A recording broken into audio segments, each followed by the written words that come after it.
evening, my fellow Exorcists, and welcome to the Lair of the Film Exorcist. Tonight, Gold Squadron will be reviewing Star Wars The Bad Batch Episode 9, Bounty Lost. The Batch embark on a rescue mission. Okay, I really don't think that's a really good synopsis for this, but anyway, tonight we won't have Jesus due to a last-minute event or problem that came up, so it's just gonna be me and Gold 3 tonight, so yeah, Gold Squadron calling in, Gold Leader. Gold 3 standing by.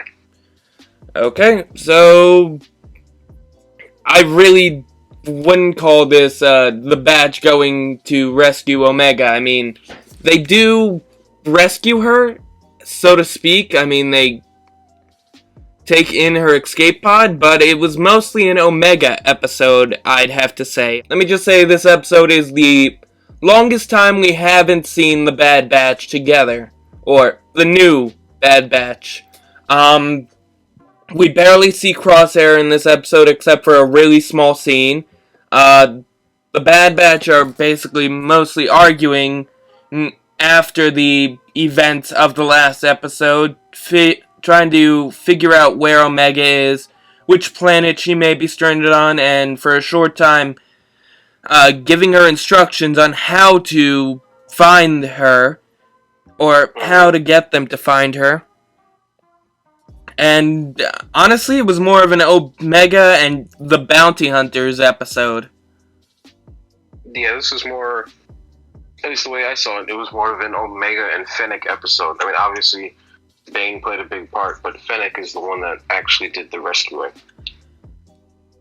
I wouldn't really call it rescuing, but sure. Either way, this kind of felt like a Mandalorian episode, like, very similar to the first episode with the, I'm trying to remember the name of the creature that, the Mithril. Yes, the Mithril. Omega felt very similar to the Mithril, except the Mandalorian doesn't have a droid, and Omega didn't end up getting carbon freeze. No, instead she pretty much almost escaped Bane pretty easily. Because of the droid? I yes. don't remember his designation though. Tito or something like that? Toto. No, I remember. Yes, that. Toto. Yes. The name. But no, yeah, and as you mentioned, Fennic Shan shows up during the exchange you of all people between know it's all about the price. Cad Bane and what would have been, and this is sad to say, Tan We, the caretaker. Yeah, episode 2. Yes, the caretaker actually of Boba Fett, and while Jango was away, and sadly, we will never see her again because she's dead. And it turns out, Tan We and Lama Su were the ones that sent Cad Bane after them, and Namaste was the one that sent Fennic Shan after her to protect her from Lama Su. Mm-hmm. Which, I thought it was just one Kaminoan. I just thought it was Lama Su sending both bounty hunters, but this is pretty interesting, and it kind of shows that she fears for Omega. She doesn't want her ending up getting experimented on because she's grown attached to her little medical assistant. Which is nice to see.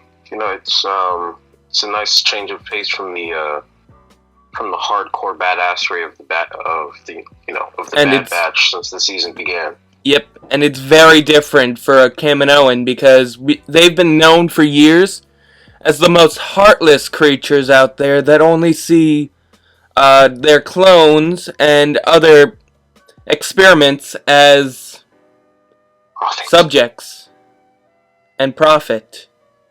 But I also kind of want to see what would have happened to Omega. I mean, actually, there's one cool thing that I noticed in this episode.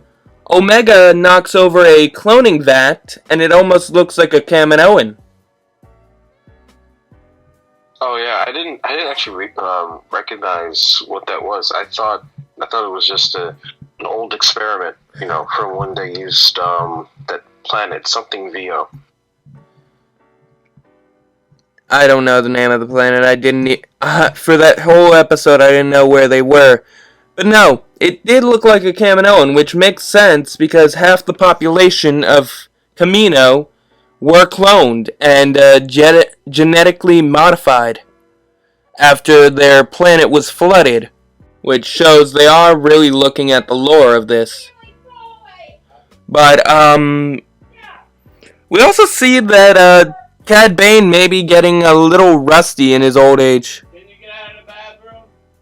Yeah, for sure. He's definitely getting, he definitely seems a little bit off of his game, even though he's still pretty nimble when he's fighting Fennic. You could definitely tell that there's a difference in his whole demeanor now than, like, during Season 2 of the Clone Wars, for example. Exactly, and you kind of notice...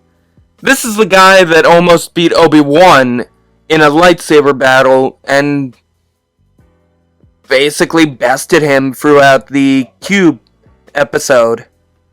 Mm-hmm. But, wow. And they call her a prodigy. It's funny to see that maybe she is kind of similar to Boba Fett, the other prodigy of the Bounty Hunters Guild. Yeah, I'm thinking Fennic is going to be the new Cad Bane. Possibly. In a way. Just because, like, we know that this is Fennic in the beginning of her prime. And we see Cad Bane. He's kind of falling off. He's good with the quick draw. He's good with the fighting. But you notice he's not as... nimble? He's not as quick thinking and nimble as he was back when he was stealing the Jedi holocrons, for example. Which, that's the funny part. That was like 2 or 3 years ago. Mm-hmm. So, it seems like I'm starting to think that maybe some Duros, like him, kind of... They age quicker? Exactly. But, yeah, because we see Shriv in Star Wars Battlefront, and if I had to guess, he's probably like a human 30 or 35. I'd say in his 50s, because he's got to be older than Leia and the other generals. I also, not to get off topic, but I only bring up Shriv because he's the only other Duros that I can recall, and also I just love the banter between him and basically all the characters, including Lando. Right. I mean, we did also see, we don't know the exact name, or I don't know the exact name, but we did meet a Duros back in episode 4. It's a little cameo, but, back to the episode. The fight was really good. Seeing Cad Bane try and take her out with 2 flamethrowers, that was awesome. The guy almost died, and the best part is, Fennic Shan pulled one over on him by sabotaging his ship. I'm surprised that she didn't sabotage it to the point where it would just self-destruct on power-up. I'm surprised she didn't do that. Well, I mean, I think there's also kind of a rule, I'm not too sure about this, but there's supposed to be a rule in the Bounty Hunters Guild where you can't technically kill another bounty hunter. Which, I mean, Boba Fett's broken that rule way too many times. But yeah, you're not allowed... Well, I think the rule excludes Boba Fett, but yeah, you're not allowed to kill another bounty hunter. Well, that sucks. Yeah. I feel like just because, bounty hunting is a complicated profession. And I feel like you should be able to kill your competition every now and then. What did you think of Omega trying to escape when she was on the platform? Like when she figured out that they were Kaminoans being cloned and Fennic was trying to help her escape. Like, do you think Fennic had good intentions, or do you think Fennic would have tried to bring Omega into the Bounty Hunters Guild? I think she had some pretty good intentions. I mean, like she said, it's either you go with Cad Bane or you come with me, and you don't end up getting experimented on, because Nala Se did pay her to get Omega away from Cad Bane and to keep her away from Kamino. I felt like this was another slow filler episode, to be honest. We didn't really get much development with the Bad Batch. We already know Hunter's very attached to Omega. Wrecker seemed very excited when they found her. And, I mean, I feel like they were just giving us what we wanted because we all wanted to see a Boba Fett versus Cad Bane episode, but instead they wanted to feature their newest bounty hunter in the series and bring her in, give her a way to fight one of the bigger fish and of the Bounty Hunter Guild, and just show that maybe she's not as bad as we all think, but also show that she can be a pretty strong female character in the series. Yeah, I don't think they were going to give us Boba Fett. We saw the metal headpiece on Bane, which means that the duel already happened, so I don't think there's going to be a rematch. Well, I mean, they could come back to it and show it happening, but there was one thing that I really enjoyed, and a lot of people have brought this up to me, or they've mentioned it in other videos. The idea that Boba Fett was Alpha. Now, when I heard this, I originally thought it was like Alpha 17, one of my favorite clones from the 2003 Clone Wars series and on. But no, Boba Fett is Alpha, as in the original unaltered clone, where Omega, which someone mentioned that she might be like the last clone that they didn't alter. She's like, because someone mentioned Alpha in the Greek alphabet is A, where Omega is Z, which is the last letter, so maybe there are other unaltered clones out there? Oh, maybe. I don't think that there would be that many unaltered clones besides Boba.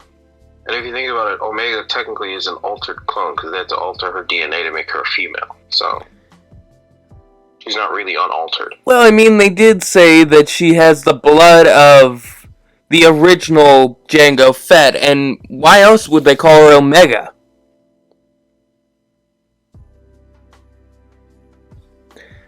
I think the female DNA came from the female gene in Jango that was provided by his mother and that is connected to his sister.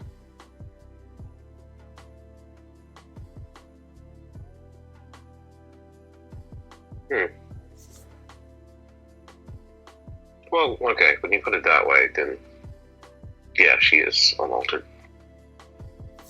I admit defeat. Well, I mean, this one. We still have time to figure it out. I mean, I could be wrong, so could other YouTubers, but yeah, maybe we'll learn her origin later on or in Season 2. But this was also kind of a creepy episode because Cad Bane, Fennic Shan, and Omega are fighting around in this almost abandoned cloning facility in who knows where. And it's just all dusty. I remember the name of the planet, Boravio. Boravio. Boravio. Oh, interesting. Never heard of it. No one has. So it's a new planet. It was added on Wikipedia 4 days ago. It's a planet situated in the Leto system. cloudy atmosphere hosted a Kaminoan facility that was abandoned by the time of the Galactic Empire. So that means that the facility on board Rio was used during the Clone Wars. Unless they didn't, and they mostly just used the... Well, I mean, maybe they just moved everyone back to Kamino to continue production or elevate production while they had to shut down a few of their outer cloning facilities. So, maybe it was during the really early stages of the Clone Wars, but I don't think... Because it looks pretty abandoned. And... just dirty, so... Yeah, there's not much to talk about with this episode. It's just another filler. Exactly. Well, it's another battle episode. I mean... We see the Bad Batch escape. We see the big fight with Fennic Shan and Cad Bane that takes up most of the episode. We see the escape of Omega through very clever ideas, like hacking into the... Yes, and hacking into the computer console. Rolling off using Toto as a jetpack to get down to the platform where the escape pod is. But, yeah, that's it. And Omega's back with the Bad Batch, which I kind of question because they could have taken this out a little longer. Yeah. I think if they made this like a 2 or 3 episode arc, it would have been fine. Like we see, like we saw what we saw today, but instead of Omega escaping, Bane still has her. And then in like the 2nd or 3rd episode, Fennic Shan catches up to Cad Bane, and then in the 3rd episode, the Bad Batch catch up to Fennic Shan. Or we just have the Bad Batch save her. We have the battle between Fennic Shan and Cad Bane, and then next episode we have the Bad Batch saving her from Cad Bane, who escaped Fennic Shan with the prize, so to say. But with the bounty. Exactly. So you do have to say an F in the chat or an F in the comment section because Cad Bane lost a shitload of credits right there. Yeah, he lost basically everything. Like every single cent or credit. Yeah, I guess that's it. I'd give it a B+. I mean, the battle was pretty interesting. The escape plot was, but I just feel it was way too short. The story was way too short-lived. Like I said, it should have been at least 2 episodes. I give this episode a solid B. No B+ or B-, just a solid B. Episode was alright. The action was cool. It was nice to see Omega escaping the life pod that was probably already dead, but she took a chance anyway.